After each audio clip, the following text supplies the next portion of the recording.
지난 10일 중국의 왕이 외교부장과 러시아의 세르게이 라브로프 외무장관이 전화통화를 갖고 다양한 국제 문제를 논의했지만 서로 이견만 드러낸 데다가 양국 외교부의 발표 내용에도 상당한 차이가 있어서 그 배경에 눈길이 쏠리고 있습니다.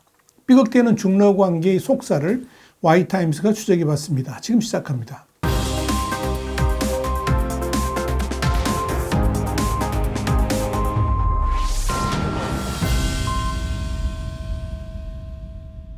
이번 양국 외교수장 간 통화의 핵심에는 한반도 문제가 있습니다. 그런데 이를 공개하는 데 있어서 양국은 현격한 온도 차이를 보였습니다. 러시아는 아주 구체적으로 장황하게 설명을 했지만 중국 측은 아예 언급 자체를 하지 않는 침묵 또는 회피 모드를 보였습니다.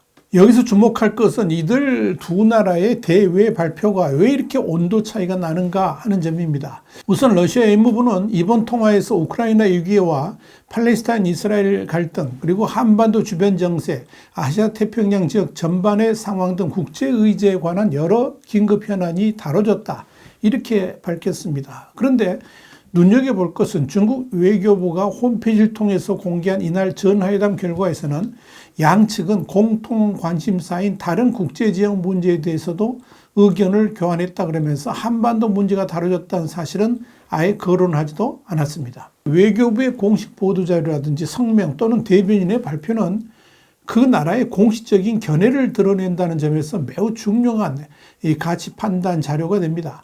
그런데 러시아와 중국 외교부 간의 발표 내용에서 특히 한반도에 관해서 분명한 입장차가 있음을 알 수 있는 겁니다. 그동안 중국 외교부의 발표 내용들과 다른 국가 간 회담 후에 발표한 내용들을 보면 한반도 문제에 관해서 뭔가를 발표할 때는 상당히 신중한 모습을 보여왔습니다. 당연히 한반도, 특히 대한민국과 관련해 가지고 관계가 좋을 때는 이 한반도 관련 논의 사실을 솔직하게 공개를 하지만 그렇지 못할 경우에는 논의 자체를 아예 숨기거나 내용 공개의 수위를 조절하면서 이 한국과 북한의 영향력을 행사하려는 태도를 보여왔습니다. 이런 관점에서 이번 중국과 러시아 외교수장 간의 통화에서 러시아의 설명대로 한반도 문제가 분명히 거론된 건 맞지만 양측 간에 이견이 생겼거나 내용을 공개했을 경우에 중국 외교에 오히려 불리할 가능성이 있어서 밝히지 않았을 가능성이 거론됩니다. 결국 중국 외교부가 의도적으로 한반도 논의사항을 축소 또는 의도적으로 편집했을 것이다 하는 뜻입니다. 분명한 것은 중국과 러시아 양측이 한반도 문제를 논의하면서 러시아는 자랑스럽게 노출했지만 중국은 이를 숨겼다는 점입니다. 그렇다면 중국은 왜 그랬을까요? 우선적으로 이 중국 측은 러시아와 중국이 국제 현안에 필요 이상으로 밀착하는 것처럼 보이는 것 자체를 상당히 우려하고 있습니다. 이는 물론 우리나라 대부분의 언론들이 보도하는 것과는 상당히 다른 거죠. 양국 간에 밀착하는 듯한 태도를 보이고 있지만 이는 어디까지나 사진 찍기용 과시일 뿐이고 실제 외교 내용의 본질은 겉으로 보이는 것과는 다르다는 걸 알아야 됩니다. 다시 말씀드려서 이 중국이 최근 북한과 러시아 간의 무기 거래와 러시아의 군사기술 이전 등의 문제에 대해서 중국은 공개적으로 비판하는 것을 자제하고 있기는 하지만 그렇다고 중국이 이를 묵인하거나 동조하지는 않는다는 점을 분명히 알아야 됩니다.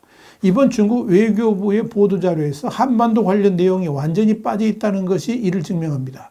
중국이 특히 신경을 쓰는 것은 미국의 눈치입니다. 미국은 최근 들어서 북한이 러시아에 수십 발의 탄도미사일을 보냈다는 사실을 이례적으로 공개를 했습니다. 그러면서 정보력을 과시한 바 있는데 이는 그동안에 북한이 러시아에 보냈던 포탄 제공과는 차원이 다른 매우 위험한 일이라는 점에서 중국도 상당히 신경 쓰이는 일이고 또 그래서 이를 의식했을 가능성이 큽니다. 분명한 것은 러시아와 중국은 처지가 완전히 다르다는 거죠.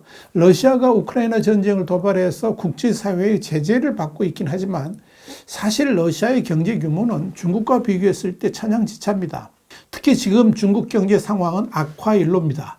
수출은 지속적으로 줄어들고 있고 미국의 중국을 향한 디리스킹은 더욱 강화될 전망입니다. 이런 상황에서 중국이 미국과 정면 충돌하게 된다는 것은 곧 중국 공산당의 붕괴를 가져올 수도 있는 엄청난 사변입니다. 이는 미국의 입장에서도 마찬가지입니다. 중국의 급작스러운 붕괴는 글로벌 경제를 완전히 비응하시대로 만들어버릴 수도 있습니다. 특히 무너지는 제국의 마지막 길이 정말 위험합니다. 그땐 죽기 살기로 덤벼들 수 있기 때문에 그런 거죠.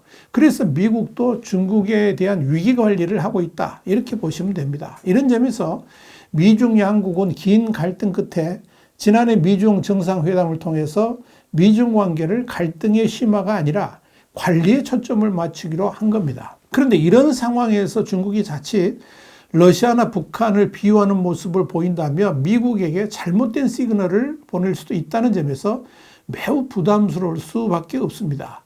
또한 중국이 우려하고 있는 것은 이 러시아와 중국 양측 간에 한반도 문제를 논의하면서 만약 중국이 고개를 끄덕거려줬다면 당연히 러시아는 북한에게 첨단 기술을 제공하는 것마저도 중국이 용인하는 것으로 오해할 수 있기 때문에 더욱 조심스럽게 행동하는 것으로 파악됩니다. 상황이 이렇기 때문에 이번 중러 양국 간 외교수장 대화에서 북한 문제에 대해서 러시아가 상세하게 중국 측에 설명을 했겠지만 중국은 이를 듣기만 하고 아무런 대응을 하지 않았을 가능성이 큽니다. 또한 우리가 눈여겨볼 것은 북중러 삼각협력과 관련한 중국의 태도입니다. 러시아는 지난해 9월 블라디미르 푸틴 대통령과 김정은 북한 노동당 총비서관의 정상회담 전에 북중러 삼각 군사협력 가능성을 제기한 바 있습니다. 그러나 중국은 여기에 대해서 가부를 밝히지 않고 침묵하면서 거리를 두는 모습을 보였습니다. 사우스차이나 모닝포스트는 지난해 12월 25일 이런 보도를 한 바 있습니다. 지난 11월 4년 만에 열린 한일 중 외교장관 회담에서 중국은 북한의 첩보위성 발사가 임박한 가운데 동북아의 안정자가 되겠다라고 약속하면서 블록 기반 협력에 반대했다 그러면서 북한의 정찰위성은 9월에 푸틴 김정은 회담을 통해서 러시아의 도움을 받은 것으로 보이지만 평양과 모스크바의 긴밀한 파트너인 중국은 이런 북러 간 밀착에 대해서 거리를 두고 있다는 입장을 분명히 밝혀왔다, 이렇게 전했습니다. 이어서 관측동들은 중국이 러시아, 북한과의 삼각축에 끌려가는 것에 대해서 매우 조심스러워하고 있으며 북중러 삼각축의 결집이 오히려 미국의 이익을 증진하고 지역의 긴장을 고조시키는 새로운 냉전을 촉발할 수 있다고 우려하고 있다, 이렇게 밝혔습니다. 이런 점에서 중국은 러시아와 북한 이렇게 3자가 한 테이블에 앉는 것 자체를 철저하게 꺼리고 있습니다. 지난해 12월 박명호 북한 외무성 부상과 미하일 미슈스틴 러시아 총리가 중국을 나란히 방문했을 때도 중국은 3자가 모이는 자리를 마련하지 않았습니다.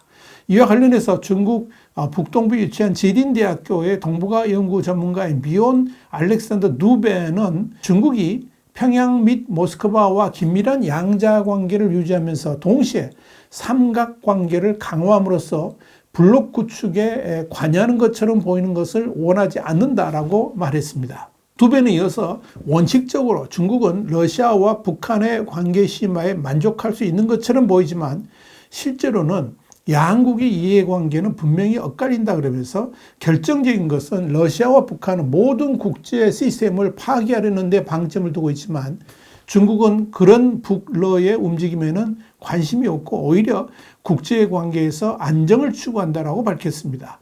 두베는 또 중국은 북한과 러시아가 미국과의 사소한 분쟁을 일으키는 것에 대해서는 신경 쓰지 않지만 중국의 심각한 경제 사정을 고려할 때 문제를 복잡하게 만들 수 있는 글로벌 불안정은 결코 원하지 않는다 그러면서 중국은 여전히 한국, 일본뿐만 아니라 서방과의 관계 개선을 원하고 있다, 이렇게 지적했습니다.